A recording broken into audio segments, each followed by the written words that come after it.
raadiyoo sagalee Oromooti. Raadiyoon sagalee Oromoo torbanitti guyyaa 3 wixata, roobii fi sanbata galgala keessaa sa'a 7 haga 7:30 dambalii gabaabaa meetirbaandii 16 yookaan kiiloohertzii 17,850 irratti qophiilee isiniif dabarsu amma jalqaba. Kun raadiyoo sagalee Oromooti.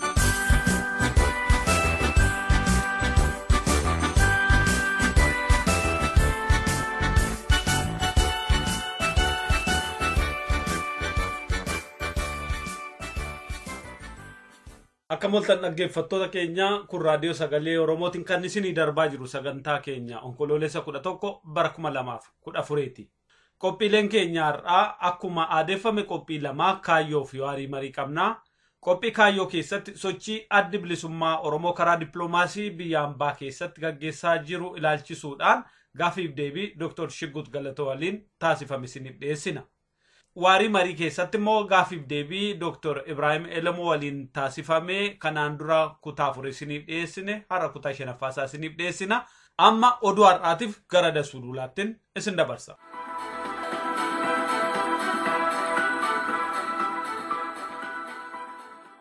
Muummichi ministeeraa Itoophiyaa qondaalota dhaabbata dimokiraasummaa uummata Oromoo akeekkachiisanii Itoophiyaan sagantaa nyaata hir'isuu akka addunyaatti karoorfame dursitee galmaan gahe jette kan jedhu gurguddoota har'a galgala isinitti himuuf jedhu keessaatii akkam jirtu dhaggeeffattoota keenya Dasuu Duulaatu sa'aatii kanaaf oduu isinitti hima. Sagantaa hiyyummaa hir'isuu biyyoonni addunyaa bara 2015tiif baafatan Itoophiyaan barasaa osoo hin gahin durseen galma gahee jette. Ministeeriin qonnaa Itoophiyaa kaleessa ibsa baaseen biyyi isaanii sagantaa hiyyummaa hir'isuu akka addunyaatti qabame bara 2015 osoo hin qaqqabiin durseen galma gaheera jette. Biyyoonni hedduun garuu karoora sana galmaan gahuudhaaf otoo hanqatanii jiraniiti. Hiyyummaan Itoophiyaa keessaa harka 100 keessaa 40 hir'atee biyyattiin karoora sana dursitee galmaan gahuutu himame. Mootummaan gamtoomanii fi dhaabbileen gargaarsaa tokko tokko immoo lammiin biyyattii miliyoona 7-14 ta'an gargaarsa hatattamaa isaan barbaachisa jechaa jiru garuu. Irreechi Ateetee kamisa eengaddaa miidhagee kabajamee oole. Irreessi birraa malkaa Ateeteetti bara kanas bakka Oromoonni hedduun argamanitti ulfeeffatame. Ayyaanni kun duraan dilbata boruu kabajamuudhaaf karoorfamee ture. Garuu bulchitoota Oromiyaa irraatti gaafasitti hayyama waan dhabaniif guyyaa hojiirra kabajamee oolee jedhe oduun nu gahe. Muummichi ministeeraa Itoophiyaa dhaabbanni dimokiraasummaa uummata Oromoo akeekkachiisuun dhagahame. Obbo Hayilamaariyaam Dassaaleny kora dhaabbata dimokiraasummaa uummata Oromoo guyyaa arfaffaaf Adaamaatti godhame gaafa banan dhaabni keessan ilaalcha qulqulluu hin qabu wal hamattu waliin qeeqxanii uummanni isin waliin hin jiruu fi ilaalcha adda bilisummaa Oromoo qabdu jechuudhaan isaan doorsisaa oolanii jedhe maddi keenya achi keessaa. Naannoo saboota sabaaf sablammootaatiif uummatoota kibbaa keessa tokkummaan uummataa akka hin jiraanneef qaamonni socho'an jiru jedhani muummichi ministeeraa Itoophiyaa. Obbo Hayilamaariyaam Dassaaleny guyyaa dhaabni isaan hoogganan dhaabbanni sochii dimokiraasii uummatoota kibbaa itti dhalate 22ffaa irratti jimaata kaleessa isaa haasaa godhanidha kana kan jedhan. Obbo Hayilamaariyaam mootummaan isaanis warreen akkasiitiif obsa akka hin qabne himani. Dhumarrattis miseensonni dhaabbata dimokiraasummaa uummata Oromoo kora guyyaa arfaffaa Adaamaa galma Abbaa Gadaatti taa'aa turan xumuran. Xumura kora kaleessaa irratti rakkinni bulchiinsaa Oromiyaa keessa akka jiru himame. Kana malees dhaabni isaanii filannoo bara dhufuuf ofiisaa of qopheessuu eegaluu fi mormitootaafis immoo haala mijeessaa akka jiru dura ta'an dhaabichaa fi pirezidantiin Oromiyaa obbo Muktaar Kadir kaleessa himani.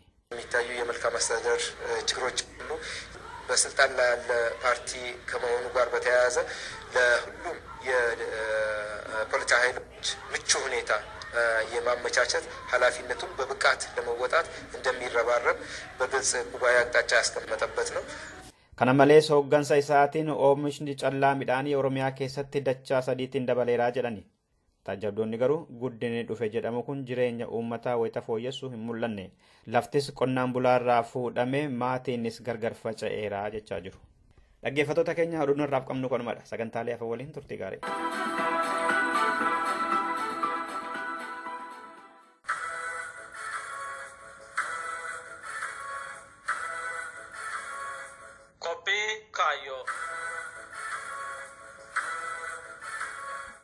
Dhaggeeffattoota keenya akkam jirtu kun qophii kaayyooti. Qophii kaayyoo har'aa keessatti keessummaa tokko qabannee isinii dhiyaanneerra.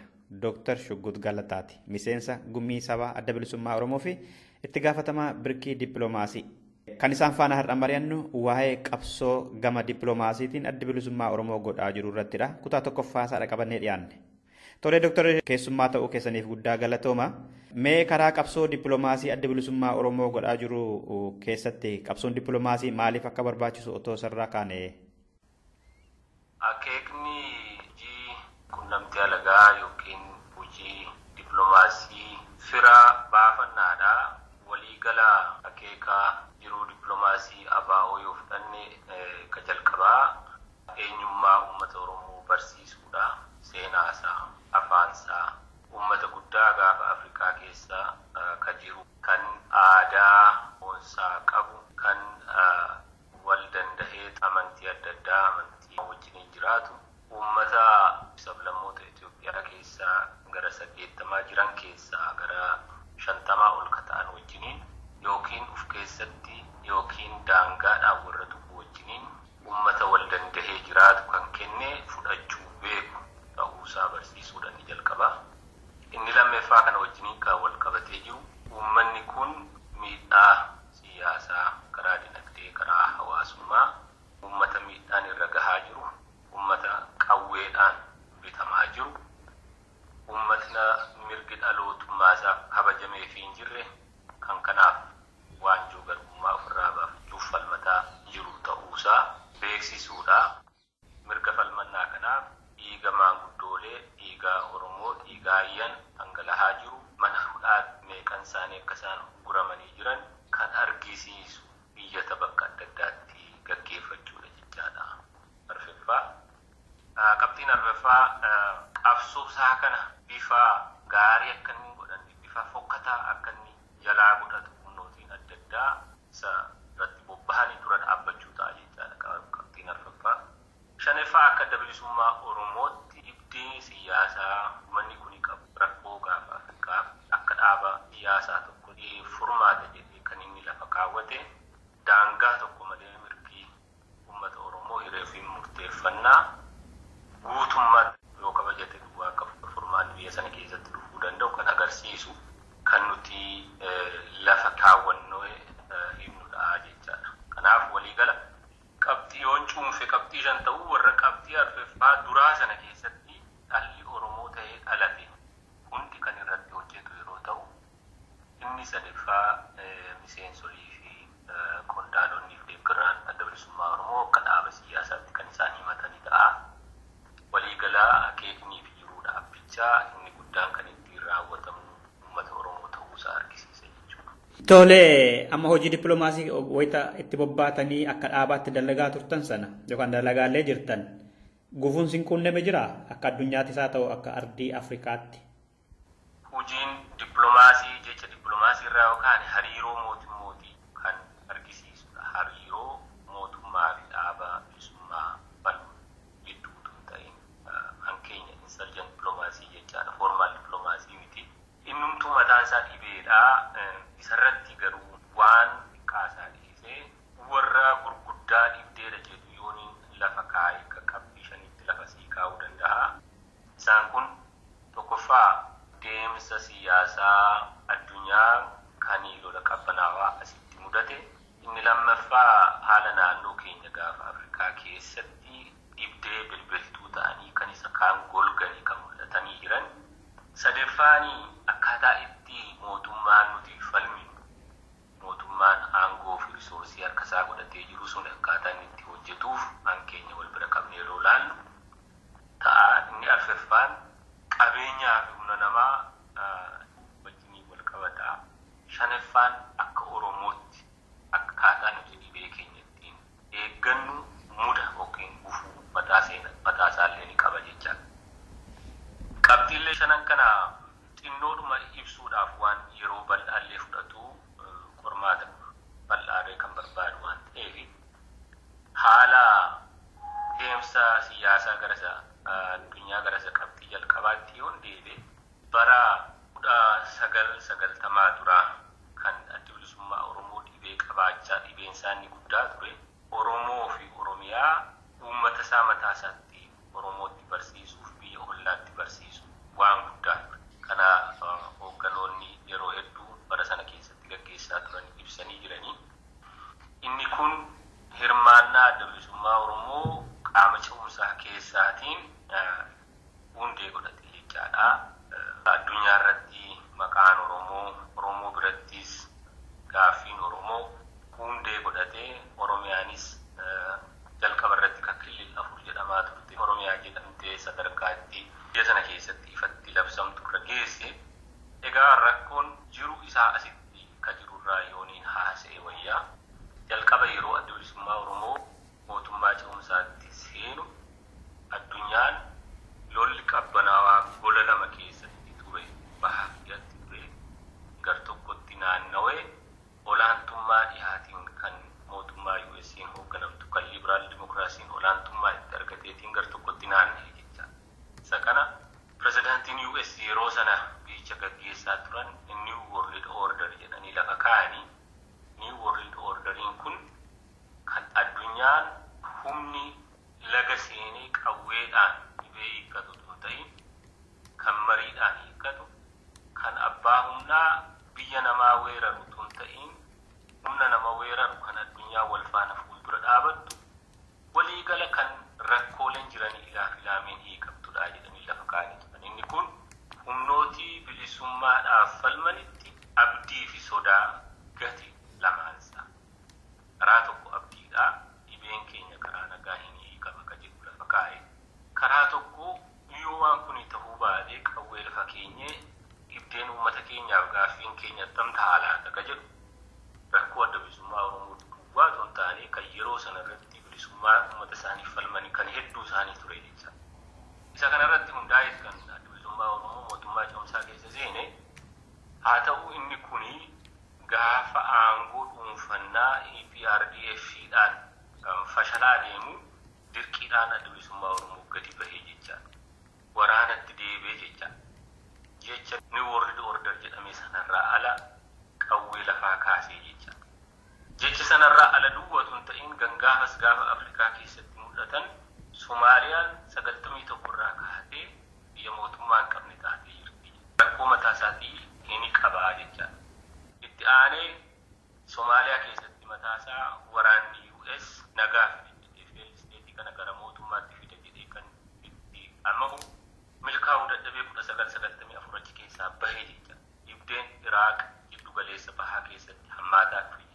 Ruwaandaa keessatti guyyaa 100 keessatti nama 800 oltu lubbuun isaa bade jecha.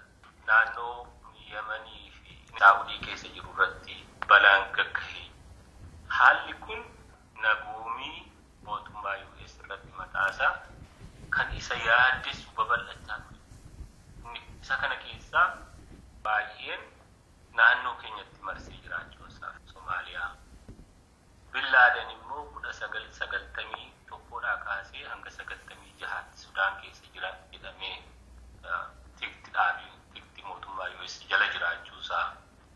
Inni immoo achi taa'ee tarkaanfiin inni fudhatu hamaa ta'uusaa fakkeenyaaf pirezidaantii Egypt balaa magaalaa Finfinnee magaalaa handhuura Oromoo irratti balaa irra geessuuf yaalamee waan isaa fashaluunsaa. Isaan kun hundi mootummaan US gara dimokiraasiitti humnootii fi biyyootii dhiibuurra gara nageenyi mataasaa irratti akka inni fookasii godhu isa hidhatee jiru immoo nuti kan hedduu waan jirruuf akka inni bifa shakkiitiin ilaalu keessa galcheedha. Kuni danqaa ture nuufi isa kanaafuu dhiibbaan araaraatiin dhibee deebi'aa inni jedhu gara jalqabaa irratti biyya Eritiriyaa keessatti ta'ee Atlaantaa seentariitti ta'ee Waashingtan DC'tti bakkootii garaagaraatti yaaliin godhamani kun hundi kaanaan dhibicha akka nagaadhaan hiikamu ture haa ta'u garuu mootummaan TPLF barbaachisummaa isaa ija nageenya gaafa Afrikaa duratti gatii hubatee fi aangoosaa sana bal'ifachuu malee dhibee biyyicha keessaa hiikuu gatiin barbaanneef milkaa'uu dadhabee jecha.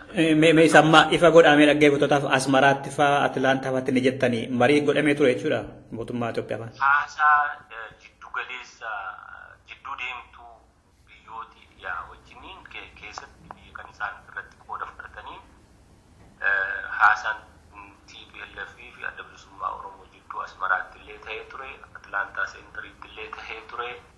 Kongiresmaan innis Waashingtanitti gaggeessee ture. Isaan kun hundi hanga danda'ametti dhiibicha hanqisuuf kan yaalamanidha. Hanga Asmaraatti iyyuu deemaniif jechuudha gareen sadaffaan. Gareen sadaffaan egaa koonsiloo bakka bu'ootii isaanii imbaasii biyya Eritraa Asmaraa keessa warra jiraniin bakka buufatanii miidiyeetii boobsaa turan mootummaa Eritraa faana jecha. Mootummaan Eritiraas fedhii qabaayyuu akka araara. Mootummaan Eritraa nagaa fedhii qaba ture. Keessumaa amma 1993tti dhibee isaa walabummaa biyyummaa isaa itti barbaaduu fi fedhii ni qaba ture. Sana boodas dhugaatti fedhii hin qabu mootummaan Eritraa jechuun namatti ulfaata. Maaliif waan nagaan jiru irraatiitti innillee karaa daldalaa karaa adda addaa bu'aa argachuu gatii danda'uu fi nagaa biyya Itoophiyaa keessatti jibba qabaa akka jedhu hin qabu amantaan qabu. Amma karaa Eertiraa warri qaama sadaffaa dhufan kun erga bahuun Eertiraa seeneeti hoogganni isaa hammi tokko immoo isa bara ce'umsa duraatti kan isin jettan. Akka mootummaa ce'umsaa keessaa baheen adda bilisummaa Oromoo qubsuma hin qabu yookiin immoo teessoo hoogganaa biyya Asmaraa keessatti hin qabu. Kan inni hoogganni isaa biyya Asmaraa keessatti deebi'e 1999 gara dhumaarraa kaaseetti yeroo sana hin qabu hojjetti garuu hariiroon ni jira. Qaamni sadaffaan kun erga achi dhaqxanii jechuudha kan Eertiraadhaa karaa Eertiraas hin dubbisuu yaalan. Warruma dura dhimma kanatti hordofaa jiran maaliif jalqabumarraa kaasee humni dhiyaa no dimokiraasii no help jedheeti kan inni transitional government isa kan utubaa ture. Kanaaf dhibdeen kun jala bu'aa ture. Gaafa Afrikaa jala bu'aa turan egaa haalli gaafa Afrikaa akkamiin siin jedhe kana gaafa Afrikummaa sana darbe haala addunyaa wajjin wal qabata ture. Haala nageenya mootummaa US yaaddessaa asirra geessi ture. Inni kun yaaddessaan kun hammaatee sadarkaa olii irra gaheeti. Mootummaan Clinton the new generation jedhee warra yeroo sanarratti mootummooti gaafa Afrikaa gaggeessaa jiranii Mallas Isaayyaas Museveenii Kagame dabalatee isaan kana iddee Afrikaan kolonii jalaa baatee warra yeroo sana kolonii jalaa baasanii warra Kwame Nkrumah fa'aa Patrice Lumumba fa'aa irratti aananii genereeshiniin haaraa amma kun filate isaanii ol kaasuu yaale haa ta'uu hin taane daran sadarkaa biyya isaa keessattuu 2001 irratti September 11 dhufee walii galagaa inni kun deemsi kun hundi mootummaan Ameerikaa akka inni nageenya mataa isaa irratti nageenya fedhii dantaa isaa irratti kan hundaa irratti akka inni fookasii godhu godhe watu warri gaggeessan sun dimokiraatawaa ta'uu isaanii caalaa fedhii isaaf warra gargaaran ta'uu isaatu ulaagaa jalqabaa irratti dhufe jechaadha.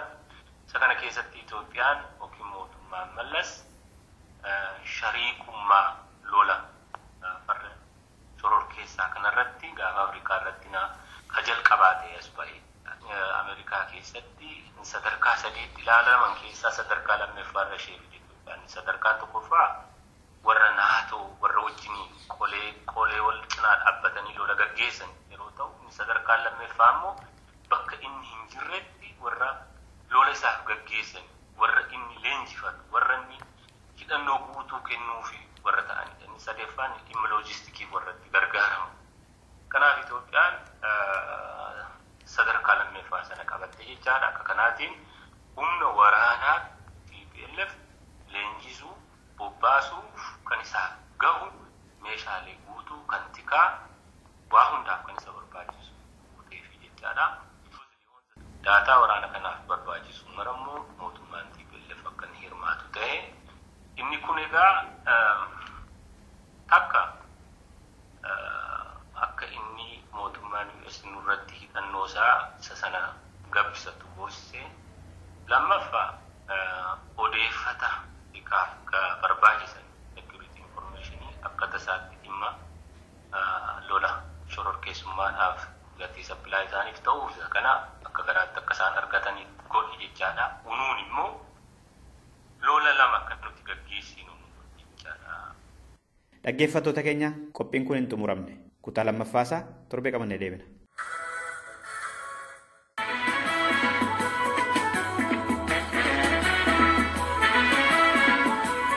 Dhaggeeffattoota keenya kabajamoo akkam ooltan kun qophii waarii marii. Qophiin waarii marii torbanetti guyyaa tokko isiniif dabru amma calqaba qopheessee dhiyeessaan Jamaal Ibrahim. Dhaggeeffattoota keenya kabajamoo qophii keenya kaarraa keessatti marii Dr. Ibrahim Ilmoo waliin goone bakkuma dhaabanneerraa kutaa shanaffaatiin itti fufnaa itti dhiyaadha. Yeroo ani hoggansa gubbaa ture hojii waan hojjedhu karoora baasee warra boordii mari'achiisee nama dur dhaabatu irraa goree humna qabu nama si dur dhaabatu haadhu irratti yoo xiyyeeffatu taate hojiin asirraa kan raafatu sun si harkatti hafa.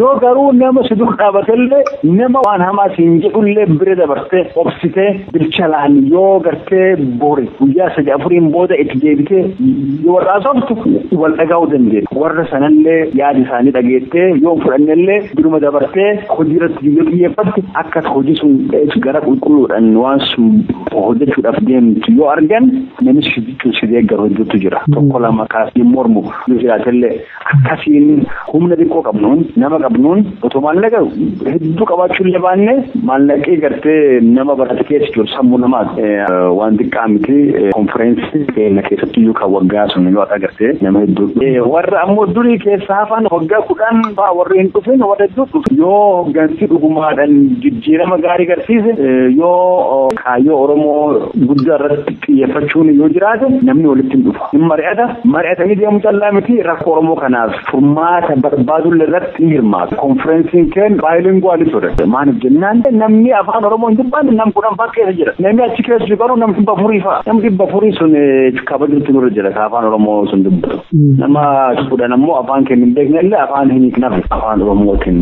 Qorannum kana akkasiin saba Oromootiif bu'aa buuf goone marii siyaasaa Oromoo kan walitti otoo waltajjii irratti namni walti hin beekamin wal hin arrabsin wal ulfeessanii yaada qaban dhiyeeffatanii namni miira gaariin gaafii gaafatee warri waltajjii gubbaa jiru miira gaariidhaan deebisanii ifam bunni qabu ni gartee bareeda tokkodhaan waltajjiin sun xumuramee namni hedduun kan dhufeetti gammade waan gadaa kana bara hagam bara 40 waan gadaa haasawaa turre. Mee gadaan kunuyyuu namni ittiin bulutu jira. Warruma amma uummata kan hoogganaa jiran yookiin hoogganaa turan abbootii gadaa maaliif hin finne. Abbootiin gadaa kun warra labisaan jiran beeku warra uummata hoogganan namoota uummata keessatti influential ka'an yoo haga tokko keessaa finne uummata keenya kan biyya jiru yoo barsiifnoo. Isaan irraa yoo waan gadaa kana yoo dhaabinoo jennee karoorfanne hin milkoof waan hojjechaa jirru karaa Facebook page kan dhuunfaatiin karaa waldaa qorannoo Oromootiin dargaggoota keenya waan waldaan kun hojjechaa jiru Oromiyaa keessa taa'anii dubbisu jechaadha. Beekumsi dadammaqiinsa uumaa dadammaqiinsi ammoo fincila uuma. Fincila ammoo kan bilisummaa fidsone. Wanni qabsoo barattoota kan Oromoo jajjabeessee kaasaan akkasii kan fa'a. Maaliifnaan waan nu barreessinu mana isaanii keessa taa'anii ijoolleen intarneetii qabdu kan seelfoonii qabdu hin dubbisu. Yoo qophiin jiraatu yoo daayireekshiniin jiraatu yoo hoggansi jiraatu wareegamii gahaan kafalame kan bilisummaa saba Oromoo fidu waan akkasiiti. Egaa kun jijjiiramaaf hojii gurdu'an jedhu keessaa tokko akkuma beektu bara Dr. Mooses Allee waan gaarii hojjetame egaa alleen bara dabre waan saba Oromootiif bu'aa buusu waan jedhe yaade hojjedhee nama darra baallee fuudhetti dabarsinee jirra. Egaa gaafa milkii waan hedduutu ta'a. Rakkoon xiqqoolleen waan guddoo as hojjechisan jechuus jalan diigdu. Yoo hoggansi dhugumaadhaan jijjiirama gaarii agarsiise yoo partisan politics yoo hafe kaayyoo Oromoo guddaa irratti xiyyeeffachuun yoo jiraate namni walitti hin dhufu. Hin mari'atanii deemuu callaa miti rakkoo Oromoo kanaaf furmaata barbaaduu irratti ni hirmaatu. Gaafiin kiyya kan itti aanu sochii barattoota Oromoo kan biyya keessatti ta'aa turee fi miidhaa wayyaaneen barattoota Oromoo irra geessite falmuudhaaf yookaan mormuudhaaf jecha qindoomina hawaasota Oromoo biyya alaa jidduu ture ilaala. Akkuma isin beektan hawaasonni Oromoo biyya alaa jiran magaalota adda addaa biyyoota adda addaa keessa jiru hedduu baay'eedha. Hawaasonni kun caasaa yookaan qaama isaan walitti qindeessu waan hin qabneef dararaa uummata keenya irra biyya keessatti gahu falmachuudhaaf daddafanii walitti qindaa'uu ijaaramuu fi tarkaanfii fudhachuun akka malee yeroo dheeraa fudhata. Walda'inni qorannoo Oromoo yookaan immoo osaan dhiphinna kana furuuf carraaqqii godhaa turuu keessan argee ture. Carraaqqiin sun haga ammaa bakka isin geette garuu qajeelatti hin beekamu. Marii fi tattaaffiin yeroo san calqabdan sun itti fufamee hawaasonni Oromoo bakka takkatti gurmaa'anii agoobara tokko qabaachuu akka danda'an gorsi isin hawaasa kennaaf kennitan yookaan uummata kennaaf kennitan maal? Ijaaramuudhaaf fulaa adda addaatti yoo ijaaramnu ammoo wanti dhufuu qaba. Warri nuun dura jirulleen waan kana jalqabanii turan. Waan nu jalqabnee miti. Hawaasi Oromoo akkuma beektu fulaa adda addaatti hedduutti waldaan Oromoo jira. Yoo rakkoon ka Oromoo tokko kaate namuu gartee bifa qindoomina hin qabneen socho'u. Yeroo amma barattooti Oromoo rakkoon irra ga'u kan ji'oota sadiin dura ture san dhaabbilee tokko irraa gargaarsa hawaasi Oromoo yeroo gaafatu akka uummata Oromoo yoo waldaa qabaattan malee tokkodhaan yoo dhuftan isan gargaaruu hin dandeenyu. Maaliif jennaan waldaan kenna waldaa biyyoolessaati. Fakkeenyaaf kan Ameerikaatti yoo waldaan kan Oromoo bakka hunda jiru yoo silaa walitti dhuftanii yoo gamtaa yoo uummattan yoo agoobara qabaattan isan waliin hojjechuudhaaf isan gargaaruudhaaf karaa hundaaniyyuu fedhii qabnaa waan jedhu kennaniif. Suniin duratti garuu yeroo uummati Oromoo marii waa'ee Oromoo Forestii kana bakka hedduutti deemaa ture waa'ee gaafiin tokko ka'aa ture. Gaafii maaliif waldaan kan Oromoo kun ka jiru hundumaa maaliif walitti gamtaa tokko hin dhaabbanne waan jedhu. Kanaafiyyuu konfireensii walakkeessa waggaa kanoosa irratti marii barbaachisummaa agoobara waldaa hawaasa Oromoo qabaachuu maaliif paanel tokko hin qopheessine jennee waldaa Oromoo hedduu koree dhaabnee koreen sunimii waldaa hundumaa kan Oromoo kan uummata nagaa keessa jiru dubbisaa turan kagarii rispoonsiin isaanii akka malee laafaa ture. Warri garuu kaka'umsa guddaa qaban walitti dhufanii wal mari'achuudhaan yeroo hedduu telekonferensii eegii godhaniin booda paanalii qopheessine. Paanalii sun miidiyaa konferensii irratti akkuma agartu marii guddaatu deemee ittiin Chicaagoo keessatti achiin booda warri waan sun irratti hirmaatan marii sun itti fufanii hawaasa kan Oromoo gugurdaa akka Washington DC, Minnesota, Seattle warra gugurdaa hundumaa ittiin gahanii otoo isaan ciminallee qabaatanii otoo isaan mootummaa isteeta keessa jiranillee irraa fandii qabaachaa boordii cichimaallee qabaatanii akka Oromootti yoo agoobara gugurdaan qaban gaafa rakkoon Oromoo gugurdoon dhuftu rispoonsii chuun koordineetir ta'e qabaachuu waan hin dandeenyeef barbaachisummaan sun isaanitti mul'ata jira jechuudha. Yeroo rakkoon barattoota sun cima ture barbaachisummaa waan kanaa itti mul'ate gaaffiin jirullee itti mul'ate waan kan godhu qabnaa waan jedhu keessattiyyuu hawaasa kan Oromoo Washington DC irraa Dr. Dastaa Yabasaafaa, Dr. Gulummaa kan Detroit, Obbo Arif Kafaantaa, Saayid Zama'aan, Dr. Ahmed Badhaasoo kan Chicago, Obbo Ibrahim German kan Chicago warra hedduutu jiru gara nama 16 ta'anii community adda addaa waliin ka'anis keessa jiru mari'achaa turre barbaachisummaa waan akkasii irratti. Wanni kun itti fufuu qabaa waan jedhu ergaa konferensii waggaa nu godhanneen boodallee warri marii kan keessa jiran konferensii keenya kan waggaallee irratti saayid tokko cinaadhaan wal mari'achaa turan. Waan kana fiixan baasuu qabna. Kun saba Oromootiif waan nu godhuu qabnu keessa tokko waan hagammaa hin hojjetamin kan nu hojjechuu qabnu gamtaa waldaa hawaasa Oromoo Noord Ameerikaa dhaabuu qabna. Dubbachaa turre milkaa'ina waan kanaatiif yoo na barbaadan hin gargaara. Warri garuu waan kana ittiin deemaa jiran egaa irra caala amma liidarshiipin jiru guddaan kan waan kana ittiin deemaa jiru hawaasa kan Oromoo as Midwest keessa kan jiru Chicago, Ohio, Michigan, Kentucky, Tennessee warra kanatti almost hawaasa gurguddaa yoo qabaachuu baatan barbaachisummaa waan kanaa fudhatanii marii kana yeroo adda addaa warri ittiin deemaa jiran warra hawaasa amsin jedhe kan warri gurguddaalleen garuu nu gurguddaadha nu boordii gurguddaa qabnaa fandii qabnaa uf dandeenye jirraa jechuun kun hafee caala sittu ariifata ce'uu qaba. Maaliif jennaan kabii Oromoolleen gabrummaa keessa jira jechaa jirra. Miidhaa guddaatu nu jira jechaa jirra. Akkiin uummata keenya rakkoo jalatti hin baafnu diina caala yoo harkanii guyyaa jajjabaannoo jala diina caala yoo qaroomuu dandeenye tooftaa ciccimaa yoo qabaachuu dandeenye yoo hin ta'in nama kumaatamallee yoo wareegame yoo daayireekshiniin hin jiraanne wareegameetumaaf ibiddiin ka'een dhaama. Qaangeen bilisummaa hin bobeetti deebitee dhaamti. Maaliif jennaan qophiin gurmaa inni ijaarsi gurguddaa waan hin jirreef. Kanaaf ijaaramuun barbaachisa. Dhaggeeffattoota keenya kabajamoo marii Dr. Ibrahim Oromoo waliin goone kutaa xumuraa torbee dhufu qabannee dhiyaanna. Agasiif nagaan nu tura.